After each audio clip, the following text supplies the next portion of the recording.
Awareness begins at home, and that's where women have incredible influence.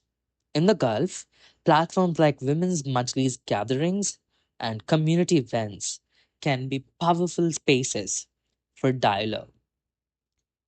Imagine hosting brain health talks in these culturally significant forums, helping dispel myths, promote early detection, and normalize discussion about memory loss or tremors.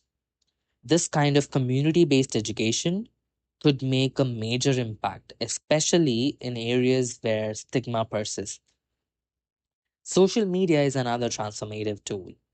In Saudi Arabia, where platforms like TikTok and Instagram dominate, female influencers, especially, could collaborate with neurologists and patient advocates to launch engaging, informative campaigns.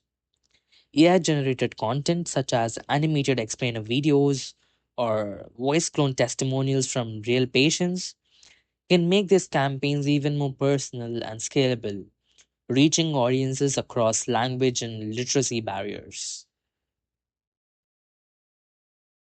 Empowerment must extend into policymaking. In Qatar, women serving in Sura Council could champion brain health legislation, mandating regular dementia screenings or subsidizing neurological treatments.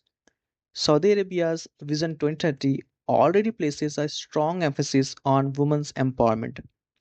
This is the time to ensure that neurodegeneration care becomes part of that vision through national caregiver allowances, mobile clinics in rural areas, and investment in AI based research driven by women scientists. Long term change also requires investment in education, scholarship for Arab women in neurology, neuroscience, and AI in healthcare would create a pipeline for future leaders. Networks of female led advocacy groups like Women for Brain Health coalition across the Gulf could bring together caregivers, professionals, and researchers to push for structural reform. When women lead, systems listen.